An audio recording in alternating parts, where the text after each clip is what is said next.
Bonjour, bonsoir, c'est Raphaël. Bienvenue sur Égide Belgique pour une nouvelle discussion qui abordera les fêtes de fin d'année, qui ont été, on peut le dire, assez mouvementées. Pour parler de ce sujet, je serai accompagné de Arthur. Bonsoir Arthur. Salutations Raphaël et salutations à nos auditeurs à qui je souhaite une bonne année et une bonne santé. Et voilà, on repart pour une nouvelle année. C'est parti.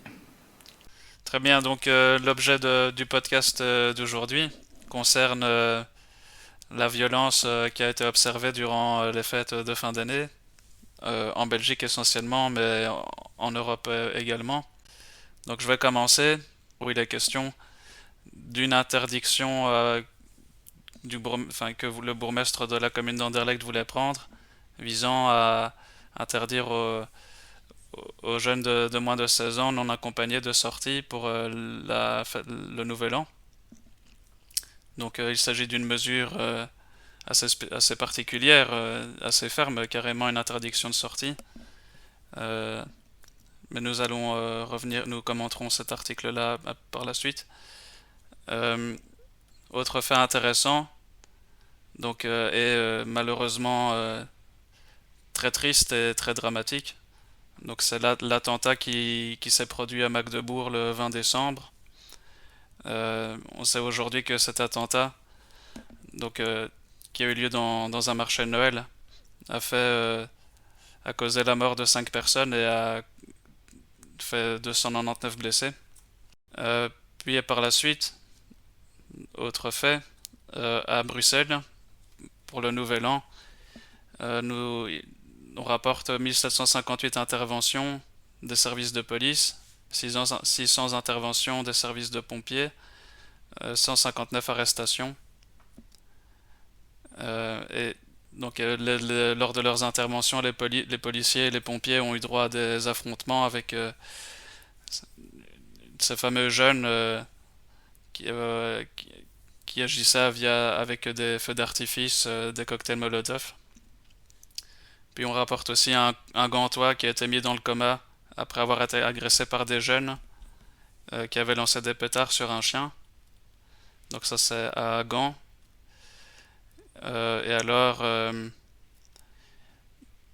un peu en Europe, ce qu'on a pu observer lors du réveillon du Nouvel An, et peut-être même du réveillon de Noël, c'est que, donc par exemple à Milan, 6 étudiants liégeois ont été victimes d'agressions physiques et sexuelles et d'insultes, mais aussi des Italiens sur place et des touristes sur place ont subi les mêmes agressions, les mêmes insultes.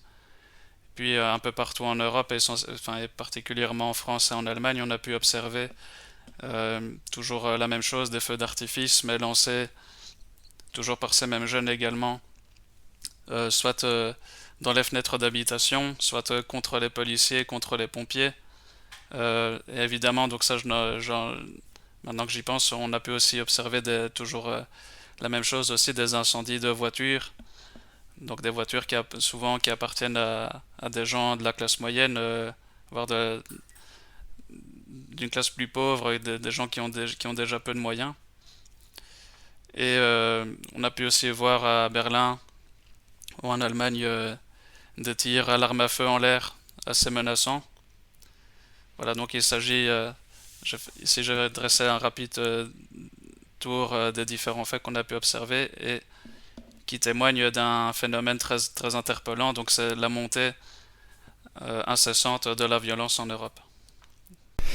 Bien oui, on peut voir que ça devient ça devient vraiment généralisé là.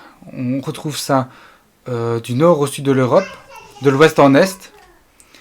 Ce qui est vraiment triste et terrible. Alors, jusqu'à présent, parce qu'on commence à s'habituer à ça, c'est comme ça chaque année, ça a toujours été concentré dans les grandes villes. Et là, par le fait, par les faits qui se sont passés à Jean-Plou, on remarque que ça se passe maintenant dans une ville qui se trouve dans une campagne, dans la campagne tout simplement. Donc, on a une extériorisation de la violence des villes vers la campagne. Ça prend des proportions énormes. Alors, tu parlais de bande de jeunes. Bah oui, c'est des gens qui ont moins de 18 ans. Ce sont- ce- Alors je parle un petit peu comme une grand-mère, mais que font ces jeunes dehors? Alors on va me dire qu'ils font la fête, oui. Bah, c'est leur manière de faire la fête et la notion de faire la fête est différente de la nôtre. Mais que faisaient ces jeunes dehors sans leurs parents? euh, Parfois même très jeunes, ça peut aller jusqu'à 14 ans qu'on dit. Peut-être 12 s'ils sont accompagnés de leur grand frère. Donc voilà, c'est une violence généralisée qui devient même terrible parce qu'on parle de cas de quasiment d'agression sexuelle. Donc, agression sexuelle, additionnée de violence contre l'autorité. Quel est le profil de ces gens? Quelle intention ont ces gens? Ce qui est interpellant, donc, c'est que la violence donc s'accroît, mais dans le sens non seulement au niveau géographique, comme tu le disais, à la base, elle était surtout concentrée dans les grandes métropoles, les grandes villes. Maintenant, elle semble toucher de plus en plus, même des petites villes. Et en plus de ça, la violence gagne des couches de la population de plus en plus jeunes. Donc il y a un élargissement géographique et un élargissement au niveau de l'âge. Et bon, par contre, au niveau des faits de violence en eux-mêmes, ce sont malheureusement toujours les mêmes. Quoique, comme je le disais, en Allemagne ou plus spécifiquement peut-être à Berlin, là ce sont carrément des armes à feu qui ont été sorties pour tirer d'accord en l'air, mais tirer quand même ce qui peut stresser les gens, créer un sentiment de menace très très fort. En fait, nous avons tout un cocktail, tous les ingrédients de ce qu'on peut appeler une guerre, en fait, puisqu'on a les armes, la poudre, les explosions, les violences, les agressions sur les populations. C'est un réel contexte de guerre. Oui, d'ailleurs, toujours pour illustrer cette augmentation de la violence, en réaction, les autorités comptent prendre des mesures toujours plus fermes. Donc, comme je le disais au tout début, dans les faits que je rapportais, à Anderlecht, le bourgmestre a eu carrément l'intention d'interdire des gens de sortir de chez eux à partir d'une certaine heure. Donc, s'il visait les jeunes de moins de 16 ans non accompagnés. Euh, et en plus de ça, à présent, maintenant, beaucoup de bourgmestres souhaitent également interdire la vente de feux d'artifice aux particuliers, parce qu'on se rend compte à quel point ces feux-là peuvent être utilisés de façon totalement détournée et dangereuse. Oui, c'est mal intentionné. Et allez, est-ce que aussi l'image, l'image que représente les feux d'artifice, qui en fait représentent simplement la joie, la festivité, la réjouissance d'une nouvelle année, ne, sont, ne représentent pas la même chose dans la tête d'autres personnes qui ont une notion totalement différente du bien et du mal, du bien et du mal, de la violence. Où là, le feu d'artifice représente plutôt l'explosion, la guerre, la violence. Et, et donc, on en arrive à devoir peut-être supprimer les feux d'artifice parce que ça va être mal utilisé, tout simplement. Et, euh, et oui, on veut même interdire finalement de sortir à certaines tranches d'âge parce qu'on ne sait pas si, est-ce que c'est pour les protéger des individus qu'on peut croiser dehors ou est-ce que ce sont également les individus qui commettent les délits ou les deux?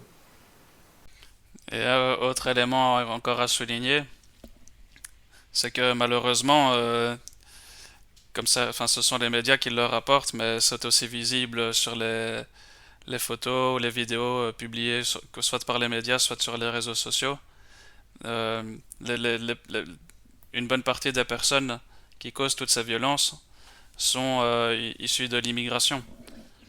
Bon, de nouveau, il faut souligner que nous sommes conscients que toute l'immigration ne pose pas problème. C'est même une minorité qui cause problème. Mais c'est un élément qui doit être souligné pour comprendre d'où vient cette violence, comment la gérer. Et euh, enfin, c'est l'occasion pour Égide Belgique de rappeler que nous souhaitons nous prenons un contrôle beaucoup plus strict et beaucoup plus ferme de l'immigration afin de limiter ce phénomène de violence qui prend toujours plus d'ampleur et au point qu'on ne parvient plus à vivre sereinement nulle part en Belgique ou en Europe. Voilà les nouvelles de la fin d'année. Je ne sais pas si tu veux rajouter encore quelque chose, Arthur. Simplement que voilà, ce qui est malheureux, c'est que les fêtes de fin d'année sont censées être des événements joyeux et ils deviennent aujourd'hui enfin même depuis plusieurs années, des événements plutôt redoutés, car on ne sait jamais quelle sera la surenchère de violence par rapport aux années précédentes. Dans l'espoir que les années à venir soient bien meilleures, nous allons bien sûr vous souhaiter une joyeuse année 2025 et achever notre discussion, notre énumération des faits divers de l'année 2024. Alors, je vous invite bien sûr, chers auditeurs, avant de nous quitter, à vous abonner à la chaîne Égide Belgique, à aimer la vidéo et à la partager sur les réseaux. Au revoir.